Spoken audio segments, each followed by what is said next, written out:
get started. There'll be people still trickling in, so feel free to grab some food if you haven't yet. Welcome to the Nelson Center for Entrepreneurship. My name is Tori Gilbert. I'm the student program manager here. Please, if you haven't yet, subscribe to our newsletter. We do many founder talks throughout the year, all different types of founder talks, so some nonprofit, for-profit, tech, AI, so definitely subscribe to our newsletter, follow us on all our social medias. We are excited to have Yeshi here today. The Nelson Center alongside Data Science Institute, BCSC, and CSREA all collaborated to bring Yeshi here today. So I'm going to kick it off to Alexa Torres, who's going to moderate the conversation today, and welcome Yeshi. Hi again, thank you everybody for coming. I have a brief introduction for Yeshi before we get into the interview. So just to introduce Yeshi, Yeshi is the founder and CEO of Data for Black Lives, and she's worked since she was 17 as a movement builder, technologist, and data scientist. And as her biography stated, she started Data for Black Lives because she straddled the worlds of data and organizing and was determined to break down the silos to harness the power of data to make change in lives of Black people. And in 5 years, Data for Black Lives has changed the conversation around big data and technology across the US and globally. And just to shout out a couple of Yeshi's accomplishments, she is an Echoing Green Fellow and a Shuka Fellow, and in 2019 became the Forbes Under 30 Social Entrepreneur. And I would just like to get a little round of applause for that. Yeah.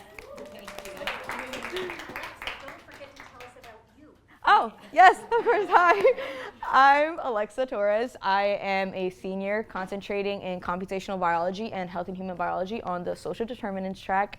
And yeah, I graduated in a year, and that's a little bit about me. So now to the questions. So just to introduce Yeshi and hear more about your background. So what inspired you to start working at this intersection of data science and social justice / can you share a bit about your journey coming into this at the young age of 17? Sure. Thank you so much, Alexa. And again, thank you to everybody from the Nelson Center for having me here. It's such an amazing, amazing experience coming back to Brown, and especially to come back in this capacity. Brown is where, in the trenches in Miami is where I learned how to organize using data, but this is where I really learned that you could use entrepreneurship as a way to solve social problems at scale. So, just to kind of go back into my background in Miami, my very first time ever using data was as a high school student, and that was after some young people that I went to middle school and elementary school had actually organized a peaceful protest at their high school in response to a vice principal who put a student in a chokehold. So yes, this was 2007, 2008, and we didn't have the same HD video cameras to really record what was happening, nor was there like a worldwide movement against racism in schools and police brutality. So amazingly though, these young people came together, organized a peaceful protest, but unfortunately, instead of their nonviolent civil disobedience being seen as leadership, the school district, the police department, even the city sent in SWAT teams, police cars, and I will never forget being at home and seeing on CNN, national news, a sign that said, the headline reading, "Students Riot at Miami Edison Senior High." We knew it wasn't a riot, and we knew that unless we found other ways to have our voices heard, that our lives would honestly continue to be at stake. And so, I had always been interested in math, science. I had always been a nerd. I'd always been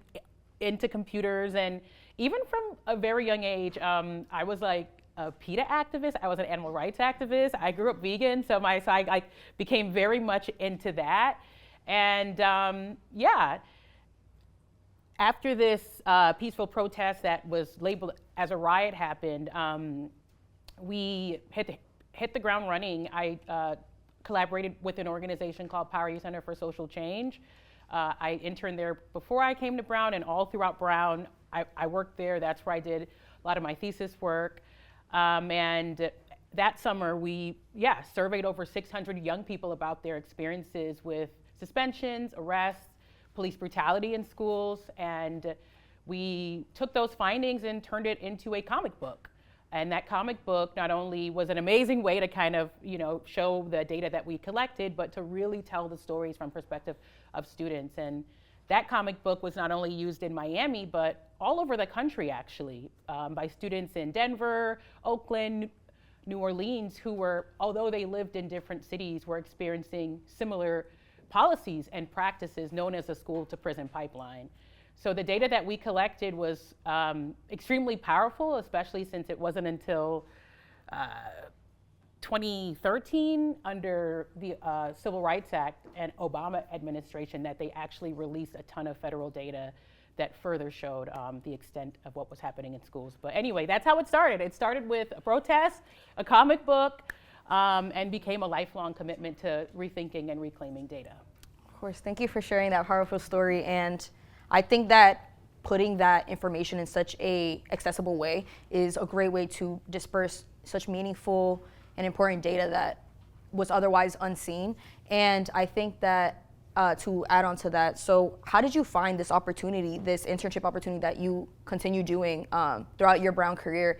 And on top of this opportunity, were there specific experiences at Brown that confirm that this is what you want to do, that this is what you want to pursue, and how did that incorporate to where you are today? Yeah, so thank you for those questions. I got involved with Power Youth Center for Social Change kind of by accident. I had, again, I'm at home, I'm seeing what's happening on the news, seeing kids I know being slammed against police cars and being arrested for a nonviolent protest. So I went to my school, which was a similar, predominantly Black, Latinx, and immigrant school, and I made a T-shirt. I literally made my own T-shirt, and I put, "I support the students in Miami Edison Senior High," and I went all around my school talking about how we needed to really take a stand against what was happening across all schools, right? This turning our schools into places of crime fighting versus learning and opportunity. And from there, one of the organizers found out about the shirt that I made, and I just got connected and involved into that work and became a youth leader and began receiving opportunities to lead workshops, to really, learn how to organize around these issues. And then that was an amazing introduction to come into Brown with, which once I got to Brown, I actually didn't immediately sort of jump into some of the obvious things. My first semester, I took the inequality course with Glenn Lowry, so that was, and who was my thesis advisor as well, in that, because I studied Africana, but he was an econ affiliate professor. So that gave me a lot of really good grounding around the understanding inequality from an economics perspective, thinking about how do we create interventions that could change it, how do we evaluate those interventions, and think about it on a macro level. And then I also took Studio Foundation. I took art class, and in that class, I, was able to really kind of dig into some of the concepts and ideas around what I was experiencing, what young people in my community was experiencing, and through that class, through the art department here, who was super supportive, like one of the projects that I did around kind of having people understand the impact of incarceration was literally turning my dorm room into a prison cell. Yeah. I never talk about this because I do so many talks, but I never get to really dig in. First of all, it was a nuisance because all of my neighbors in Keedy were like, "What is this girl doing?" But my roommate sadly had moved out, so I had the whole half of my room that was empty. And I said, I'm at this school where a lot of people don't understand, just how much the carceral state affects people where I'm from, has really, lasting implications for our people's lives, even beyond the prison cell. And so, I created an installation where I mixed media using recordings, using footage. I literally put a sheet up, and the other half of my room was like a bare cell. And I, for the class presentation, I invited people in to come in and experience it, experience the isolation, experience the actual social isolation that comes with incarceration. And it was really impactful and powerful. Again, it wasn't Houston, so all of anybody in Kitty who, you know, was there, sorry, but it was really, really, really powerful. And I think for me, having that space to explore that and to really, was amazing. And I think that's also why a lot of the work that we do at Data for Black Lives now is how do we use art and culture to also not just kind of expose the problems, but help create alternatives. Right.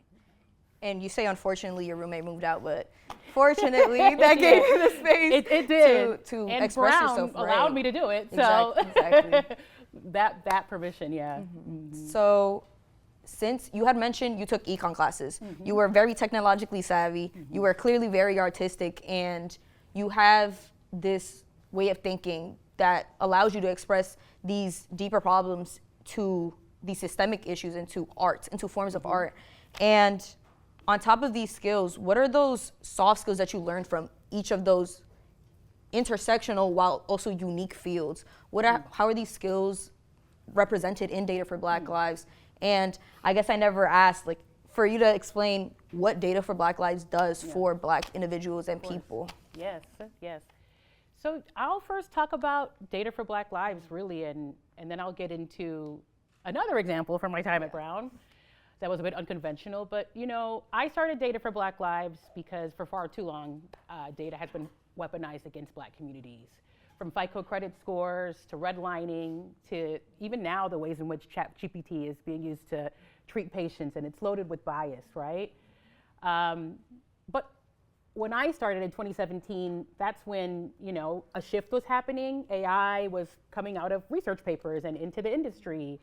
That was the year that the first article for Transformers, which is the main technology in ChatGPT, came out, right? A lot was happening.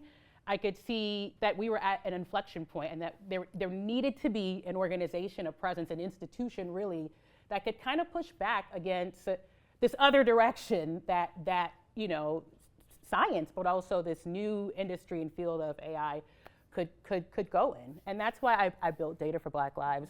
I saw that what the main problem was the data and the technology itself, but we know that it's not neutral. People create that, right? We train the models, we test, we audit, we red team, we do all that work.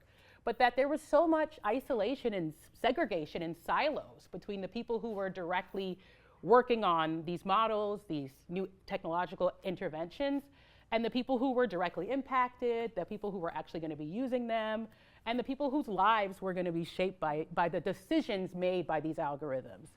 So I said, we have to bring people together. We have to break down those silos. And I started the organization with a conference. Me and another Brown alum who I brought on very early on, he was studying math at MIT, and we were like, okay, let's have it at the MIT Media Lab as a first place. The Media Lab was supportive of us, but again, this was all our own fundraising, organizing, and it was me really leaning on the connections and network I built over the years as a movement organizer. And yeah, in 2017, November, we convened 400 people at MIT Media Lab, and that was the first Data for Black Lives conference, and it was really, looking back, like a watershed moment, right? You know, I'm in this space where I'm thinking this way, but I didn't realize until then how it was much needed, how critical it was. And that's when I said, this needs to be more than a conference. We need to build this into an organization and an institution. And that's when I really leaned on when the support and experience I got from Echo and Green, Ashoka, and a lot of what I learned here as well. But to bring it back to Brown, right? You know, I'm staying downtown, and I was walking around downtown because my junior year, I moved off campus, and some of my friends who were a bit older than me, we all actually rented a apartment in downtown, and it was actually a former Chinese restaurant that had been turned into a huge loft, about 4,000 square feet. It was in very bad condition, but thankfully some of my friends were very handy, and we were able to completely renovate it, make it into a space that, my one friend, he was studying MCM, so he was using it as a space to do some of his installation work. I had a lot of friends from RISD, but also some friends from Africana and Brown and stuff. So, but Over that year, we hosted a lot of events, a lot of parties, a lot of events, and I wasn't sure I was going to talk about this because we did get in trouble a few times because it was, I mean, we 1,000 people would be at our parties, right? Wow. But I remember what made it so powerful and why it became such an amazing space, and it was because for the first time, people from different walks of life at Brown and even other schools across Providence were partying and breaking bread and enjoying and just all together in the same space. And, you know, like, I don't know what it's like here now, but then at Brown, it wasn't that long ago, you know, kids from certain backgrounds only hung out with each other. It was very segregated. Socially, we'd all be in class together, but once class was over, we would go off on our own little merry ways. So it was huge, right? To really bring all these different groups, all these different people together. I was kind of in charge of like managing the door and like the vibe and making sure that it was a safe space for people. I was very adamant about, you know, no one racist and that kind of stuff, and actually very adamant. And I think that's why, you know, people today tell me those parties were one of the first places that they actually felt a sense of like racial harmony. Yeah, right? And like togetherness and like, so from there, I was like, wow, this is what's possible when you create a space where people can take off whatever hat or identity that they're wearing, and they can come in as people. And what unlimited possibilities are there when you allow that? And I think that is what I brought into organizing this Data for Black Lives conference. And we just actually hosted our third conference in Miami, Florida, with over 500 people. And it was amazing, right? And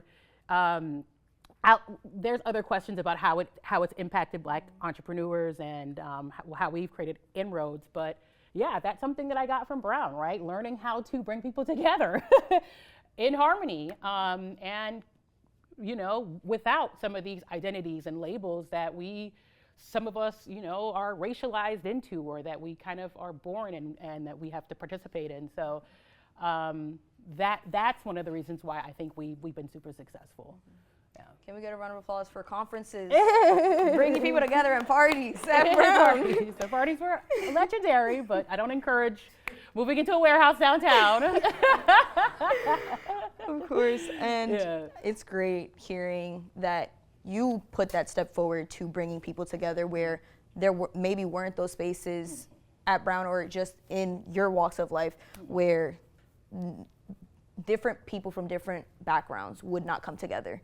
And I think that that does make a big difference, and that like hearing that impact in the communities that is brought together by Data for Black Lives. And one of the student questions was, are the only people who can use Data for Black Lives or the people benefit are Black individuals? And I would like to hear who Data for Black Lives helps and how, again, that brings together community. Yes, that's a great question. So yeah, Data for Black Lives, it's very obvious who, you know, what our focus is, and I'm very intentional. I'm never changing the name of the organization. It does not matter who's in office. It doesn't matter what's happening. But I think understanding what Blackness is, you know, going back to this identity, and again, I'm so thankful for Africana Studies Department for everything I learned here at Brown to understand, you know, Blackness as a first knowledge and a first sight, Blackness as a political and philosophical and ontological orientation. You know, I think one of the questions was about, do we just focus on America, all over the diaspora? You know, right now our main programming is US based, but recently with the introduction of a new program called the Movement Scientist Fellowship, we were able to bring in fellows from Brazil who are doing amazing work on platform accountability there and economic justice, a fellow from Spain who is doing a lot of work around the visibility of migrants in Spain, and especially recent African migrants and a lot of the issues that they face, but a lot of the amazing power and culture that they're building and changing Spain, as well as continuing to do work across the Caribbean, not as big as through the fellowship, but you know, through who we mentor, who we support. Just recently, I did my first speaking engagement and speech ever in Buenos Aires, Argentina, a place where, again, was very interesting. This was a place Buenos Aires is not known for having a black population whatsoever. But one of the things that I learned there was that at one point, black people were 40% of the population of Buenos Aires many years ago. In fact, the mother of their country is a formerly enslaved African woman who helped free Argentina from the holds of like Spanish colonialism. And while perhaps the black population isn't as visible, through tango culture, through politics, through mainly their progressive politics, you still feel that spirit, right? So I think excited to continue working there, right? And building with individuals who, again, might not fit into the black experience as we know it, but really, really represent the importance of the diaspora and what it means to, continue to assert that history and this, again, political identity of blackness. So, So going back to what you were talking about, you were mentioning how a lot of the organizations now, a lot of AI used now is not very representative when making these predictive models. And I think Data for Black Lives clearly shows that we can get this data. People don't put that as their priority is the issue. So how do you think that other organizations or people who build these AI models, how do you make it more generalizable, more comprehensive to people in not only in America, but just in the world? In the world, great. Let me think of a really good example for this. So let me think of two. So one of the things that we've, since the day one at Data for Black Lives has pioneered is the notion of data trust. This is something that's very popular in Europe still, and again, we're still pushing here in America for it, but it's really creating a container, a structure by which any data that's collected, there is a fiduciary responsibility to ensure that that data is being used for the purpose of a social benefit as defined by that community, and and creating through this container, a governing body that is able to actually be stewards of the data. And again, a governing body that is elected democratically and that can be entrusted with such a responsibility, right? So one of the areas that has been really exciting around the data trust is around DNA data. There's been a lot of work over the last decade or so to push especially black populations, especially African Americans in America, to do DNA tests. And that's part of it is to create a larger DNA pool, right? So what would it look like to, instead of having 23andMe, which again, I don't know if you all know, there's a lot of controversy around their company and politics and power, typical power grab kind of stuff. But what would it look like instead of this data that's very, very valuable and can be useful for addressing long-standing, social issues, health issues, some of the things that now we know is comorbidities of COVID, right? Or sickle cell, things like that.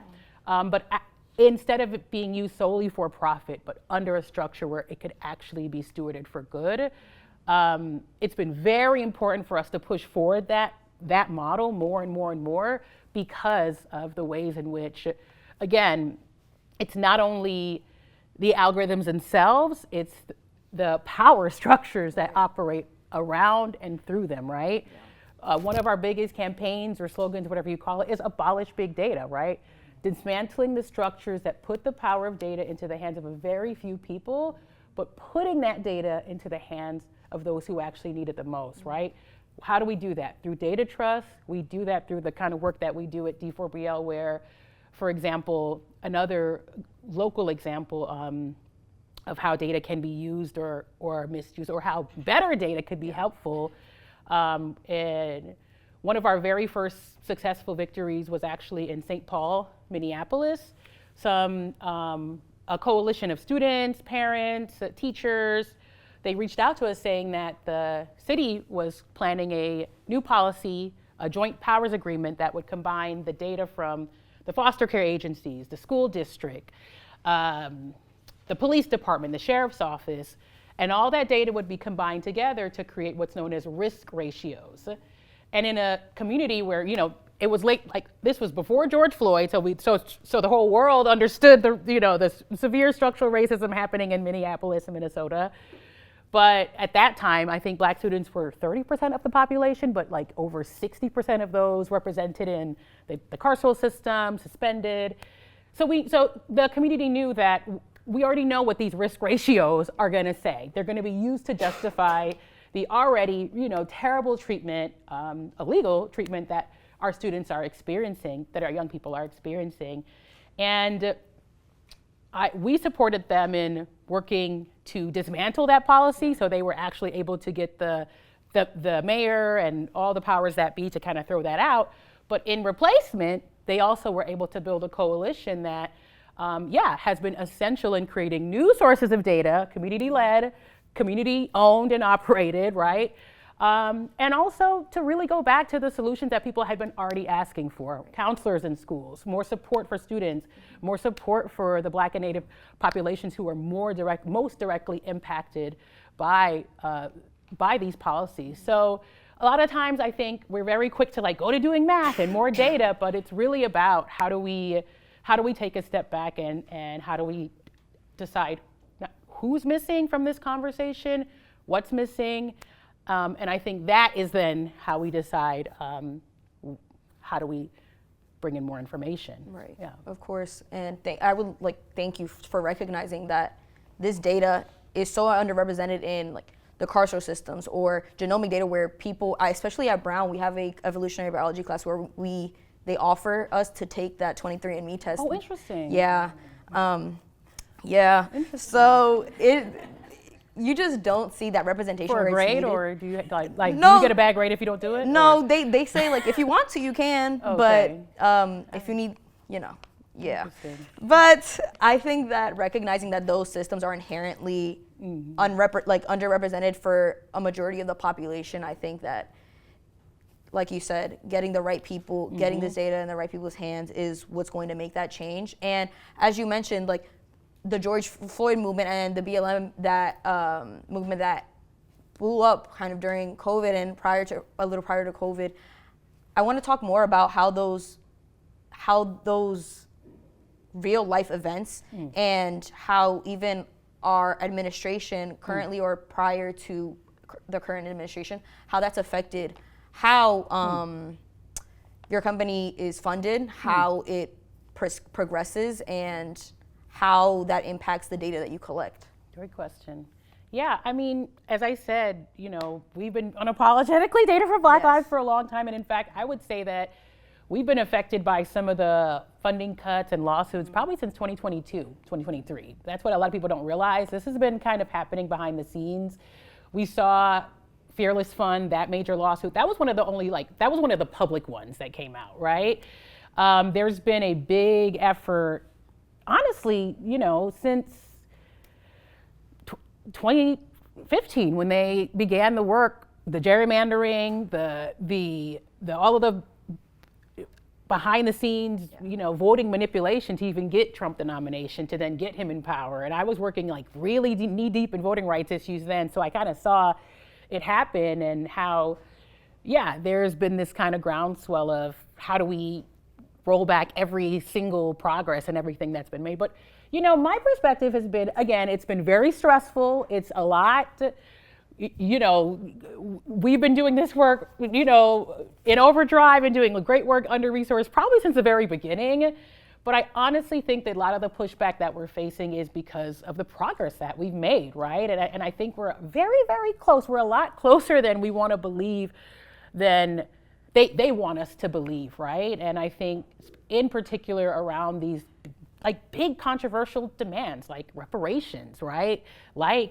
Completely overhauling the criminal justice system and rethinking it, thinking differently about representation in politics and things like that, right? And who's at the helm, who's visible. So while, again, freedom is a constant struggle, right? There's going to be progress and there's going to be backlash. And I think the question is, how do we respond in this moment of backlash? And I think for me, that response has been to continue doing the work, but also to think about it differently. I'm technically actually on a sabbatical this year.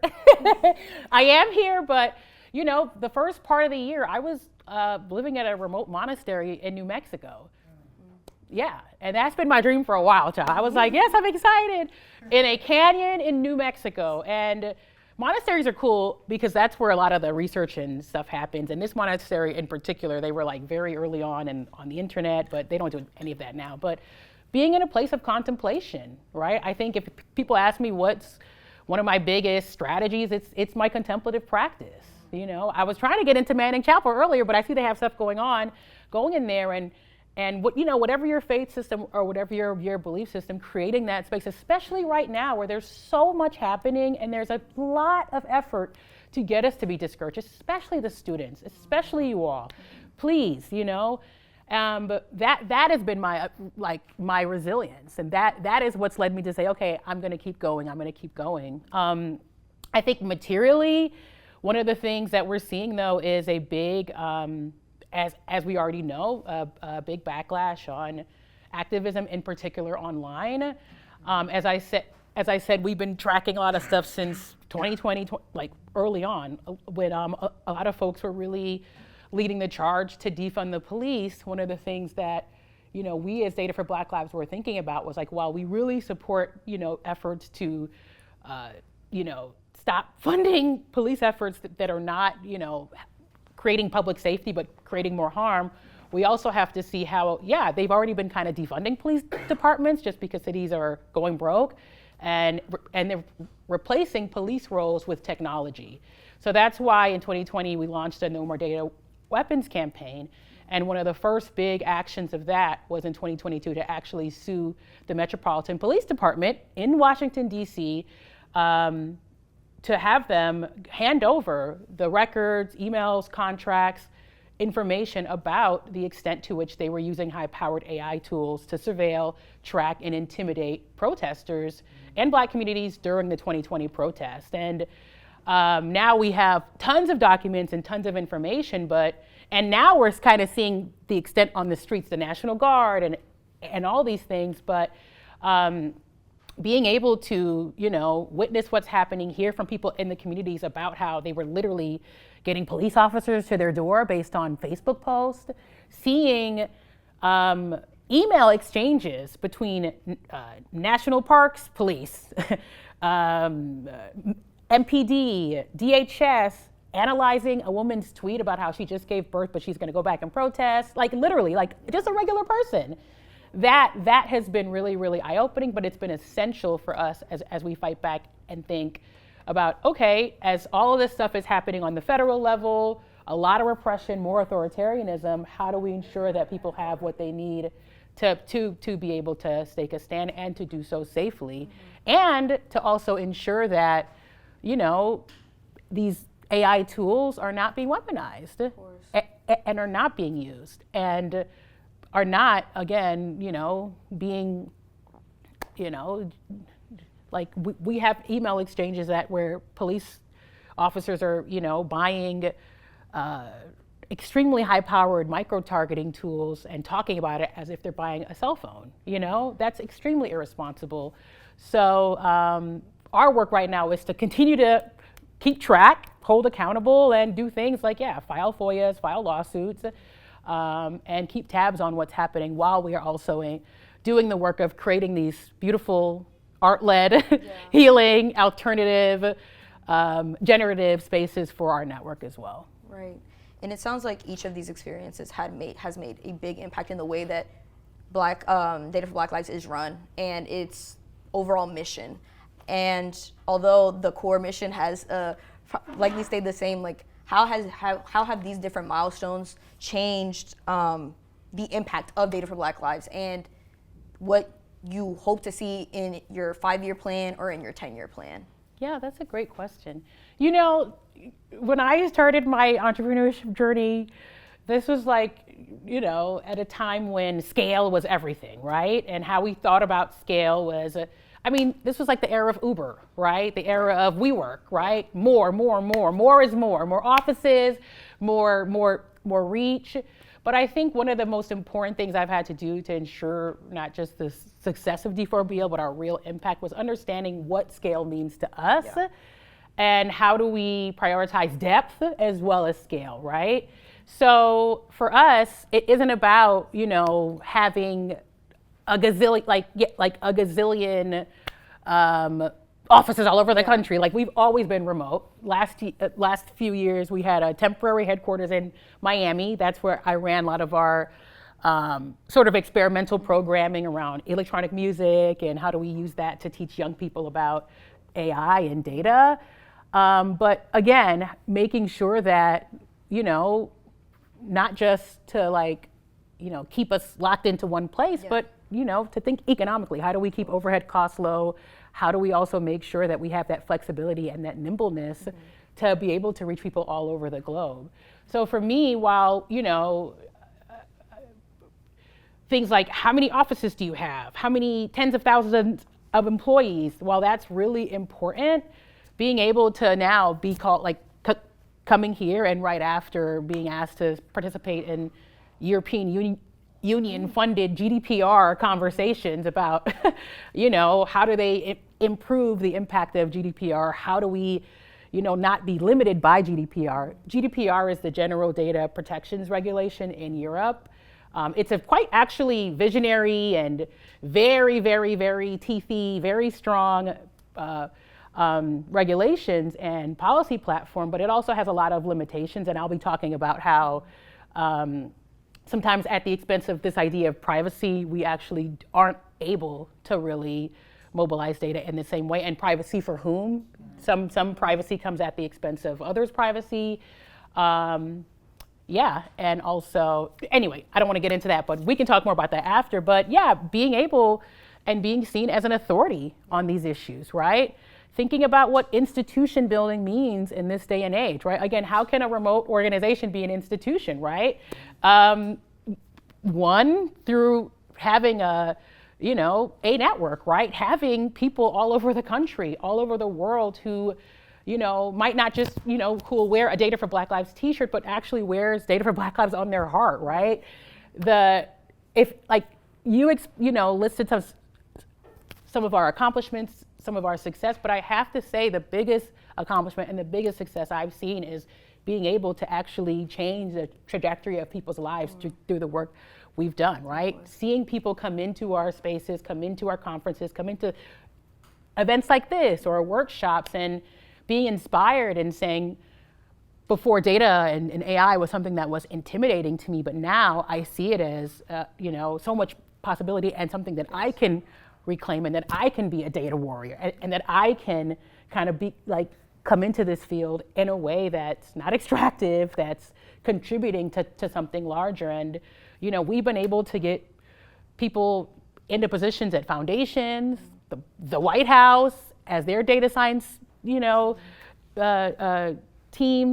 We've been able to do so much of that, and that really is rewarding, but it's also strategic, right? We're strategically putting people in these places who embody these values, who embody this way of thinking about data differently, not in a colonial way, not in a way that's weaponizing, not in a way that's for the purpose of just power and profit, but a new objective function, as we say in math, one where we're optimizing for justice, fairness, equity, and a world where everybody's needs can be met, right? That's possible. So that I would say is our biggest success, and I think that is what scale means to me. That's what depth means to me, and that's what, no matter what's happening, the work will live on because it's living on through people who, who've become data warriors. Right. Yeah. Wait, can we get a round of applause for that?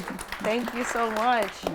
And after that inspiring story, I would like to pass it on to the audience to ask any questions that they would like to. Yes. I have a question. So I know we were talking a lot about making technology, automation, and AI more accessible, transparent, and more inclusive of the diverse population of the United States. But what are your thoughts on how that can backfire? For example, I think there was a study that said that AI had trouble scanning darker skin faces, and so I agree that we should have technology be more inclusive. So maybe incorporate more of that perspective into making the algorithms to include Black people. However, I feel like that can backfire when it comes to things like surveillance. Like now that like Black people are like included in the data set, like how can that be like misused? Yeah. Or, taken in the wrong way. So I guess like how can we be more like inclusive with technology, but not in a way that's like harmful? How do you balance? Right, those because things? the history has shown us the many examples of how data or even research has been weaponized, research that was for the intention of doing good versus being harmful. I think, you know, this is something that we obviously think about a lot. At Data for Black Lives, again, you know, we understand that no algorithm is neutral, but we also understand that, you know, it is us, like, we're the ones training these models. We're the ones that's creating this data. Yes, this is being trained on historically racist data, often the case, but what happens when you actually are able to change the cast of characters, right, around who is at the helm of these technologies, who is not just like, again, yes, being directly impacted, but who is making the decisions around what's being included, but also there to push back when there is an instance of, here's a blind spot, this is how bias can creep in. I think, you know, going back to this ChatGPT, there's so many examples of the ways in which medical algorithms and even medical AI has been weaponized. And I think, again, you know, there's a lot of different ways, auditing, red teaming, to actually address the bias within, but why Data for Black Lives exists is because, you know, we have to be at the table. We have to be part of these conversations, and we also have to be the ones creating and building these models ourselves. I think as we've seen, there's been a lot of effort to there's been a lot of data that's been created. There's been a lot of models that's been built. There's been a lot of AI that's been deployed. Most of it is trash, garbage in, garbage out. But sadly, we are at a place where those decisions are going to continue to impact people's lives. And again, I think this is why we need not just conferences, not just social media pages, we need actual institutions that are there to push back. And why we need young people like you, right, who are interested in these topics to actually think about what are ways in which, even if you're not a computer science major, even if you're not a data science major, how can you be involved in ensuring that the technology of tomorrow is actually going to be representative of people, beneficial, just, and not going to reproduce the harms of the past. So yeah, I mean, we can go into detail later about specifically, I can talk all day about that, but this is the same thing, I'm gonna say it over and over and over again. It really is about creating a new cast of characters. It's about abolishing big data. It's about taking down those power structures that have the power to be able to weaponize, that have the power to decide and say, regardless of who this is harming, we're still gonna deploy this model. Who's gonna push the plug and say no, right? And I think that's us, that's our role, but it's also everyone's role. But yeah, thank you for that question. Thank you. Thank you. Let's just get the other side. Yes. Thank you so much for this wonderful conversation, and great job moderating. Thank you. What can data warriors who use health data do in response to the public defunding of the health data infrastructure in our work?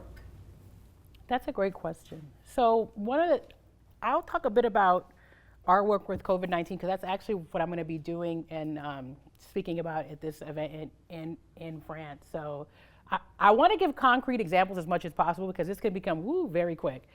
So when COVID-19 started, we were already getting word from folks in our network, right? This is why organizing is important, right? I don't want to lose that. The organizing piece the data piece is big, but the organizing is paramount here. Being able to have your ear to the ground, to know what's going on, in addition to having the large data sets and all things like that. We were getting word from people that they were realizing that disproportionately it was Black folks who were dying from COVID-19. And I'll never forget being up and going through every single state's open data portal and realizing nobody was reporting by race, right? So immediately I was like, okay, I built a very lightweight, easy tool, nothing crazy, a simple spreadsheet that had every state's open data portal, whether or not they were reporting by race, and the contact information for the administrators or elected officials in charge of that. And we just had folks in our network, again, do the work of pushing back locally to ensure and to demand that that these agencies were reporting by race.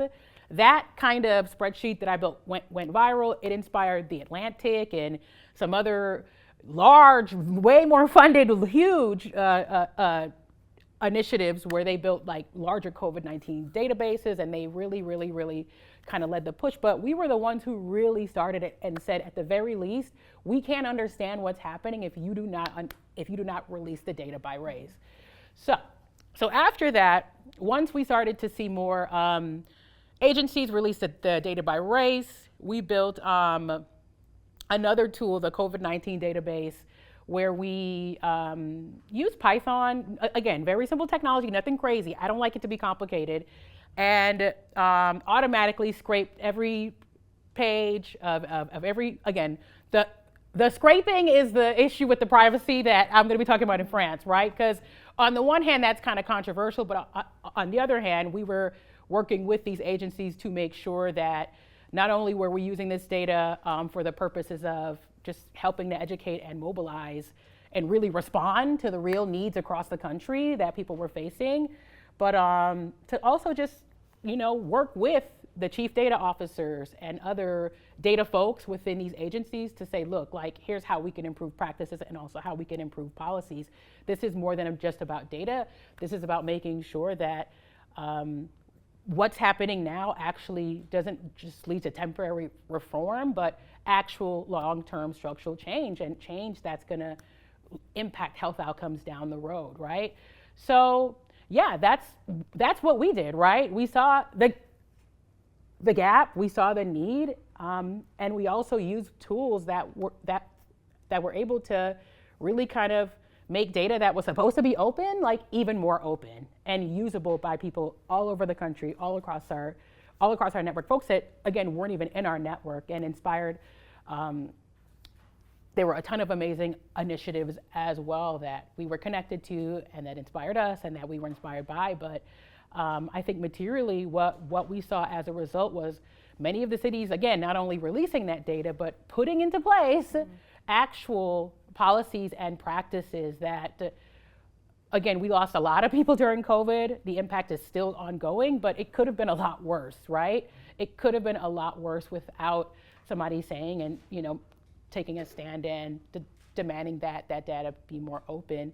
And in addition to that, making it more than just about data, but about these policies and these changes. So I think even beyond that, we supporting researchers in, a lot of times people invite us into universities or spaces because we can say things that perhaps they can't. And I think that's a big role that we've played as well.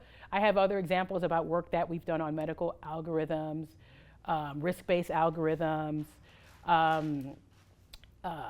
VBAC, which is vaginal birth after C-section, which is a huge reproductive issue that is very racialized, and seeing the ways in which the bias that they're trying to address is just being displaced to automated decision-making systems, and then uncovering and exposing these automated decision-making systems to then either get them dismantled or to have them improved, right? By including actual, if we're making a algorithm about people's birth outcomes after a C-section, including doulas, including birth workers, including mothers and people who are most impacted by Black infant mortality, for example. So there's lots of ways and there's lots of interventions, but I think ultimately it really kind of, again, comes down to how do we take the power back and how do we do that through data? Yeah. Thank you so much. Of course, thank you. Sorry, I let the time get by. I was know, really it's like interested, 30. but we're gonna continue. But if anybody has a commitment to get to or class to get to, now's the time. Thank you all for coming. But we will continue for another 10 minutes with questions. So yes.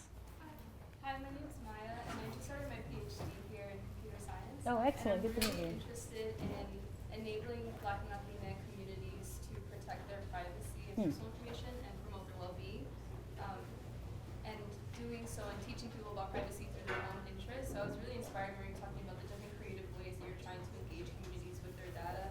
And I was wondering what advice you have for someone who's wanting to be in this space and considerations we should have. And also if there's ways that we can get involved with data for Black lives. Yes, great. Yes. I mean, first, getting involved. So I already mentioned we had our conference in Miami. The next conference will probably be in Los Angeles, California. I haven't announced it yet. We're also doing an international event. And again, as I said, we're working with folks all over the diaspora and on the continent. But in terms of our domestic conference, that's going to be in LA.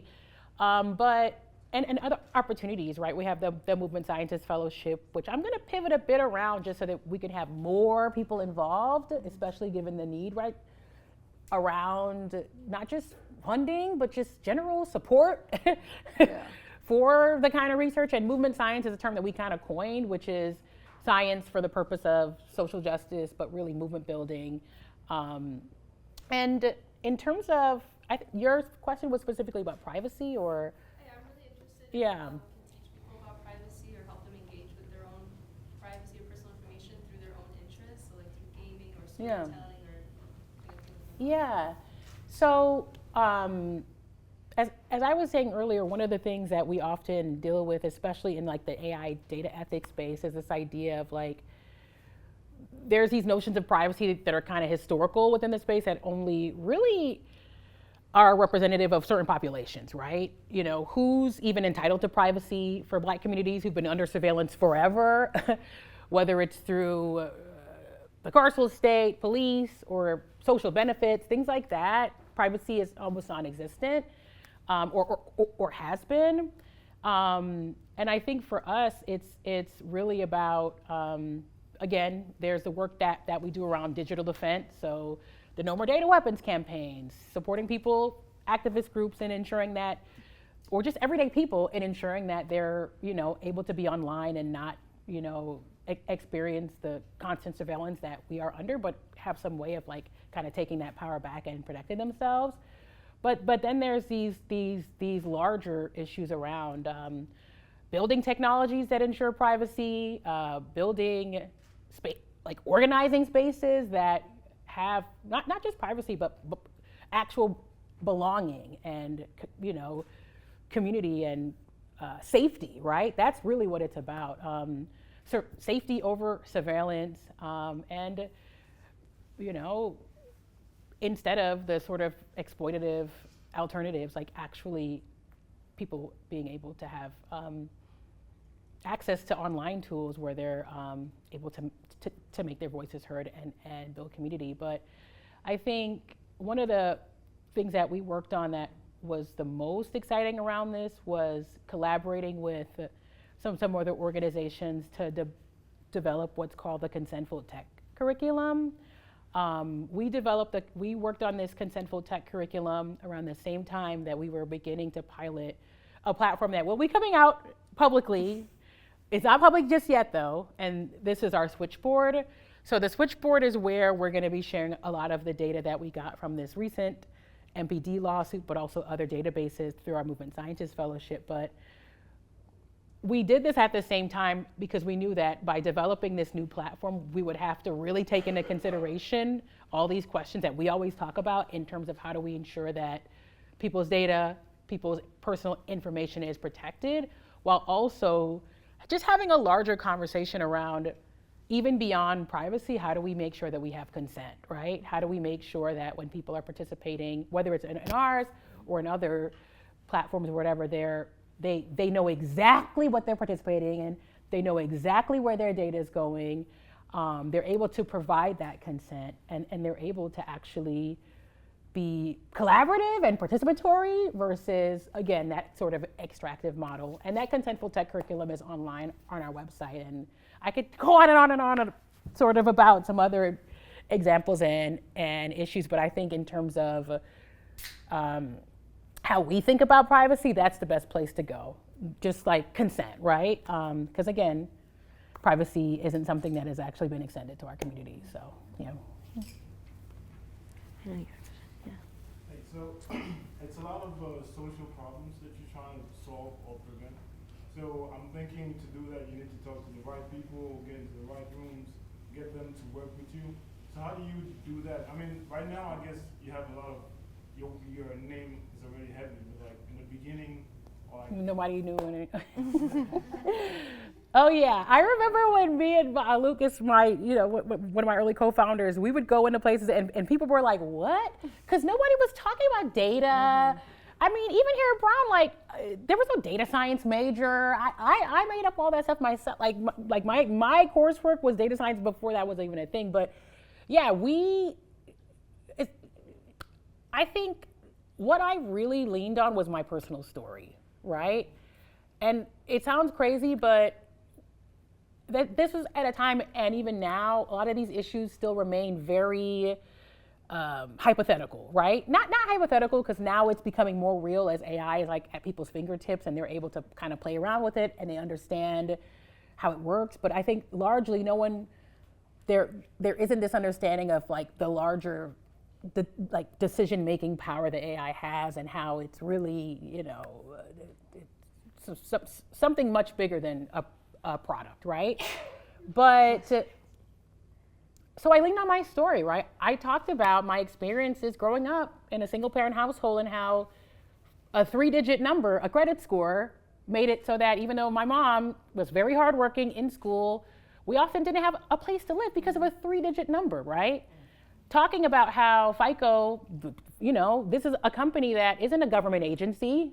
It's a private company that was started by a mathematician and an engineer who wanted to change lending and address risk and replace human bias with an algorithm. And that's why we have FICO scores. And FICO scores are the predominant, way of assessing credit worthiness in this country.